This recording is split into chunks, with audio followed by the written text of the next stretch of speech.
अस्सलाम वालेकुम दोस्तों, जॉली हसीम हाजिर है फिर नई एक वीडियो के साथ। दोस्तों सर्दियों की आमद है और दोस्तों जो जॉली हसीम का हेल्थ सेक्शन है, आज उसके अंदर मैं आपको जो है साग के बेनिफिट्स बताऊंगा। दोस्तों मैंने साग के हवाले से पहले भी आपको एक वीडियो बना के दी थी, तो दोस्तों आज मैं आप लोगों के लिए एक मजीद इसके अंदर मैंने कुछ नई चीज़ें ऐड की हैं, कुछ नई चीज़ें शामिल करके मैं आप लोगों के लिए एक बहुत ही बेहतरीन वीडियो लेकर आया हूँ। दोस्तों ये मेरा स्पेशल हेल्थ सेक्शन होता है, जिसके अंदर मुख्तलिफ किस्म के मैं आपको वेजिटेबल, फ्रूट्स, हर्ब और स्पाइस और मुख्तलिफ खाने पीने वाले चीज़ों के बारे में इंफॉर्मेशन देता हूँ। तो दोस्तों आज मैं आपको जो है साग के जो है ज़बरदस्त किस्म के जो है बेनिफिट्स और साइड इफेक्ट बताऊंगा, न्यूट्रिएंट फैक्ट्स बताऊंगा। दोस्तों साग को जो इंग्लिश के अंदर सागा बोला जाता है, सैग भी बोला जाता है कई जगहों के ऊपर। और बेसिकली जो अच्छी क्वालिटी का जो साग होता है जो यहाँ पे पंजाब में पॉपुलर है, वो मस्टर्ड लीफ को एज अ साग यूज़ किया जाता है, पालक के साथ मिक्स करके, बाथों के साथ मिक्स करके। वेस्ट बंगाल में, ईस्ट जो बंगाल है, मशरकी साबका मशरकी पाकिस्तान जिसे बांग्लादेश भी बोला जाता है, वहाँ पे ये स्टेपल फूड है। नॉर्थ जो है इंडिया के अंदर बहुत पॉपुलर है, पाकिस्तान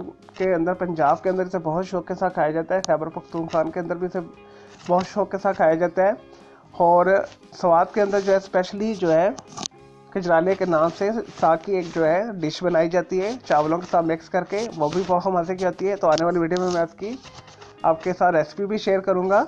चलें दोस्तों बगैर टाइम ज़ाया किए साग के जो है न्यूट्रिएंट फैक्ट्स, बेनिफिट्स और साइड इफेक्ट शुरू करते हैं। और दोस्तों इसके अंदर मुनासिब मकदार में कार्बोहाइड्रेट्स पाए जाते हैं, रेशा पाया जाता है यानी कि फाइबर, प्रोटीन पाई जाते हैं यानी लहमियात। और दोस्तों इसके अंदर तकरीबन तमाम किस्म के विटामिन पाए जाते हैं। विटामिन ए पाया जाता है, विटामिन बी पाया जाता है, विटामिन सी पाया जाता है, विटामिन ई पाया जाता है, विटामिन के पाया जाता है, कैल्शियम पाया जाता है, आयरन पाया जाता है, मैग्नीशियम पाया जाता है, मैग्नीज पाया जाता है, फास्फोरस पाया जाता है, पोटेशियम पाया जाता है, सोडियम पाया जाता है, जिंक पाया जाता है। और दोस्तों जो साग की तबीयत गर्म है, इस वजह से ये सर्दियों के अंदर बहुत पॉपुलर होता है। पंजाब के अंदर जो है सर्दियों के अंदर से बहुत शौक के साथ खाया जाता है, पाकिस्तान के अंदर और इंडिया पंजाब के अंदर भी इसे बहुत शौक के साथ खाया जाता है। और दोस्तों इसके अंदर कैल्शियम हाई मिकदार में पाया जाता है, जो हड्डियों की मजबूती के लिए बहुत बेहतरीन है, वो सूड़ों के लिए बहुत अच्छा है, मुंह के इन्फेक्शन के लिए बहुत अच्छा है, दांतों को ये सेहतमंद बनाता है, जोड़ों को मजबूत करता है। दोस्तों अगर आपके दांत के अंदर और दाढ़ के अंदर अक्सर दर्द रहता है, तो अगर आप साग का रेगुलर इस्तेमाल करें तो दोस्तों जो हिलते दांत है वो ठीक हो जाते हैं, मसूड़े ठीक हो जाते हैं। और दोस्तों मैदे के लिए भी ये बहुत अच्छा है, मैदे को साफ करता है, मैदे को अल्सर से बचाता है। आंतों के अंदर कोई कैंसर बढ़ रहा है, पेप्टिक अल्सर है, तो उसे दूर करता है। और दोस्तों ये फाइबर से भरपूर एक खुराक है, तो इस वजह से ऐसे लोग जिन्हें कब्ज़ रहती है, अगर वो साग को अपनी डाइट का हिस्सा बनाए तो उन्हें खुलकर जो है पखाना आएगा। पुरानी से पुरानी कब्ज़ को ये जड़ से ख़त्म करता है, आंतों को साफ़ करता है, बवासीर को ये ठीक करता है। और दोस्तों ये फेफड़ों के लिए भी बहुत अच्छा है, सांस के हवाले से जितनी भी बीमारियाँ, तमाम बीमारी को दूर करता है, फ्लू, नज़ला, ज़ुकाम, सर्दी वगैरह को ये दूर करता है। और दोस्तों मर्दाना कमज़ोरी के लिए बेहतरीन है। ऐसे मर्द हजरात जिन्हें इरेक्टाइल डिस्फंक्शन है या इम्पोर्टेंस है, जो बेड के ऊपर जाते साथ ही ठुस हो जाते हैं, शर्मिंदगी का एहसास होता है उन्हें, उनके उज़्व तनासल में सख्ती नहीं आती, ढीलापन होता है। और दोस्तों अगर वो साग को इस्तेमाल करें तो इनकी इम्पोर्टेंस की बीमारी जड़ से ख़त्म हो जाएगी। और अगर वो औलाद के काबिल नहीं तो औलाद के काबिल हो जाएंगे। फर्टिलिटी को ये इंक्रीज़ करता है, टेस्टोस्टेरोन लेवल को इंक्रीज़ करता है, मनी में इजाफा करता है, मर्दाना बांझपन को ये जड़ से ख़त्म करता है। और दोस्तों इस वजह से जो कमज़ोर मर्द हजरात है अपनी खुराक के अंदर इसे लाजमी शामिल करें, उनके लिए बहुत अच्छा है।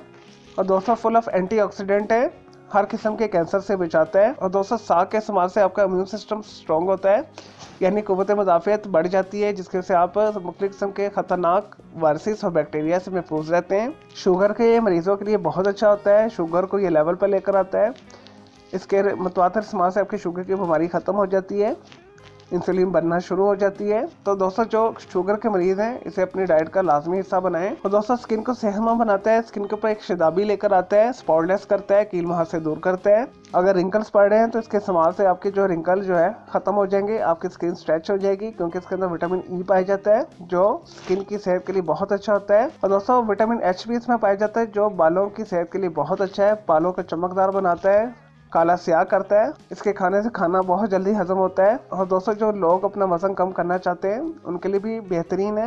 और दोस्तों हामला खवातीन के लिए भी बहुत अच्छा है, इस वजह से हामला खवातीन भी इसे अपनी डाइट के अंदर लाजमी शामिल करें। चले दोस्तों ये तो थे साग के बेनिफिट्स, अब आते हैं कुछ इसके साइड इफेक्ट्स की तरफ। और दोस्तों बेसिकली ये जो पाकिस्तान इंडिया के अंदर जो स्पेशली जो है सर्दियों के अंदर इसे इस्तेमाल किया जाता है, इसकी तबीयत गर्म होती है, तो ऐसे लोग जो गर्म तबीयत के हैं वो इसे कम खाएँ। जो मोतदिल तबीयत के इसे आंखें बंद करके खा सकते हैं। बलगमी मजाज के लोग हैं, जो ठंडे मजाज के लोग हैं, इसे आंखें बंद करके खा सकते हैं। तो गर्म तबीयत के जो लोग इसे मुनासिब मिकदार में यूज़ करें। और दोस्तों इसे ज़्यादा खाने से आपका पेट ख़राब होता है, क्योंकि इसके अंदर हाई मिकदार के अंदर फाइबर पाया जाता है। ज़्यादा खाने से आपको बेचैनी होती है, दिल ख़राब होता है, उल्टी की कैफियत होती है, मतली होती है। तो इस वजह से आपने इसे मुनासिब यूज़ करना है। तो दोस्तों इसके अंदर कैल्शियम ऑक्सीडेट पाया जाता है। तो इस वजह से जो ऐसे लोग जो गुर्दे के मरीज़ हैं, जिन्हें किडनी स्टोन्स हैं, तो इसे बहुत कम इस्तेमाल करें, इसे रेगुलर इस्तेमाल ना करें, अदरवाइज उनके जो है किडनी स्टोन इंक्रीज हो सकती है, किडनी डैमेज हो सकती है, ख़राब हो सकती है ज़्यादा इस्तेमाल से। तो इस वजह से वो लोग इसे मुनासिब मिकदार में इस्तेमाल करें। और दोस्तों इसे ज़्यादा इस्तेमाल से आपको खट्टी डकारें आ सकती हैं, और एक्सट्रीम मिकदार में इस्तेमाल करने से आपको हेडेक हो सकता है, आपको एलर्जी स्टार्ट हो सकती है। दोस्तों इस वजह से आपने इसे मुनासिब मिकदार में इस्तेमाल करना है। 1 महीने के अंदर आप इसे 4 से 6 दफ़ा इस्तेमाल कर सकते हैं। चले दोस्तों, मैं उम्मीद करता हूँ आपको ये साग के जो रिवाइज एक्सटेंडेड जो मैंने आपको इन्फॉर्मेशन दी है, बेनिफिट्स बताए, न्यूट्रिएंट फैक्ट्स बताए, साइड इफेक्ट्स बताए, पसंद आए होंगे। तो मेरे इस वीडियो को आपने लाइक करना है, कॉमेंट्स करना है, शेयर करना है। मेरा दूसरा चैनल है ग्राफिक्स एंड आर्ट्स का कलर क्लाउड के नाम से, उसे भी आप सब्सक्राइब करना है। दोस्तों मेरे दोनों चैनल के बेल आइकन को ज़रूर क्लिक कीजिएगा, ताकि आपको लेटेस्ट अपडेट्स एंड नोटिफिकेशन मिलता रहे। अगर मज़ीद कोई सवाल है साग के हवाले से मज़ीद आप कुछ पूछना चाहते हैं, तो आप दोस्तों कमेंट के अंदर क्वेरी कर सकते हैं, तो मैं आपको उसका ज़रूर रिप्लाई करूँगा।